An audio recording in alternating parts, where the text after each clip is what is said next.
Even President of United States of America will not be able to stop the flow of information, critical information being provided to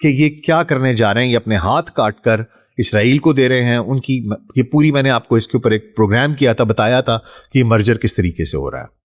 Trump ان داخلی اور بیرونی یہ جتنے بھی دباؤ ہیں ان کی وجہ سے شدید ذہنی تناؤ کا شکار ہے, اور اس کا واضح مظاہرہ حال ہی میں تب دیکھنے کو ملا جب ٹرمپ امریکی نیٹ ورک NBC کے پروگرام میٹ دا پریس کے انٹرویو کو تلخی کے بعد اچانک بیچ میں ختم کر کے ادھورا چھوڑ کر چلا گیا. ہوا کچھ یوں کہ جب میزبان کرسٹن ویلکر نے ٹرمپ سے اس کے دعووں کے پر ثبوت مانگ لیے کہ بھائی تم بتاؤ, تم کہتے ہو کیلیفورنیا کے پرائمری الیکشن میں دھاندلی ہوئی تھی, تم کہتے ہو 2020 کے صدارتی الیکشن دھاندلی زدہ تھے, تو تمہارے پاس ثبوت کیا ہے؟ تو ٹرمپ کے پاس کوئی ثبوت تھا ہی نہیں. تو اس نے کیا, اس نے میڈیا کو کرپٹ کہنا شروع کر دیا اور کہا کہ تم لوگ کرپٹ ہو, NBC کرپٹ ہے, ABC کرپٹ ہے, CNN کرپٹ ہے, تم لوگ کرپٹ ہو, اور مائک اتار دیا اور یہ کہہ کر انٹرویو چھوڑ کر چلا گیا کہ معذرت, بس اب اسے یہیں ختم کرتے ہیں, میں کافی جھیل چکا ہوں, I have had enough. اچھا حضور, اب آپ دیکھیے کہ کہانی کیا ہے. اسرائیل اس وقت بہت زیادہ جسے کہتے ہیں نا کہ اس کو سمجھ نہیں آ رہی کہ کریں کیا, فرسٹریٹ ہوا ہے. ملون یاہو کو سمجھ نہیں آ رہی کہ کون سی دیوار پہ ٹکر مارے. ٹرمپ اس کی بات نہیں سن رہا. لبنان کے اوپر اس نے حملے کیے تو ایران نے حملے کر کے بتا دیا کہ اگر یہ کیا تو میں نہیں چھوڑوں گا, ساتھ ہی حوثی بھی بیچ میں شامل ہو گئے. اب اس کو سمجھ نہیں آ رہی کہ میں کروں کیا. اگر ملون یاہو جنگ ختم کرتا ہے, لبنان میں حملے ختم کرتا ہے, تو وہ جو ناردرن اسرائیل ہے اور جو باقی کے لوگ ہیں جو ہاکس ہیں, کیونکہ فار رائٹ ونگ کی اس کی ساری کولیشن گورنمنٹ ہے, وہ سارے کے سارے اس کو کھا جائیں گے. وہ کہیں گے تو نے جنگ شروع کیوں کی تھی, تو ہار مان گیا ہے. اس کو پتا ہے جس دن جنگ ختم ہوئی میں جیل میں ہوں گا, میری تو حکومت گر جائے گی. اب نہ یہ جنگ روک سکتا ہے, اور جنگ کرتا ہے تو ادھر سے ایران میزائل مارتا ہے, ادھر سے حوثی بیچ میں آتے ہیں, باب المندب کو بھی بند کر دیتے ہیں. 20% یہاں سے بند ہے تیل, 12% وہاں سے بند ہو جائے گا, تو باقی بچے گا کیا؟ پورے دنیا کی اکانومی گر جائے گی. لیکن اس کے پاس ایک پتا ہے اور وہ کھیل رہا ہے, ایک ملون بے شرم انسان. دیکھیے, ان کو معلوم ہے کہ وہ باقی تو اور کسی سے لڑ نہیں سکتے, لیکن ساتھ ساتھ وہ جنگ بھی کسی صورت روکنے کو تیار نہیں ہے. ایران کے میزائل حملوں اور ٹرمپ کی جانب سے لبنان پر حملوں سے روکنے کے بعد اسے اب ایک ہی راستہ دکھائی دیا ہے. اس نے ایران کی طرف سے ہونے والے اور حوثیوں کی طرف سے ہونے والے میزائل حملوں کا غصہ اور بدلہ اب غزہ کے مظلوم اور نہتے شہریوں سے لینا شروع کر دیا ہے.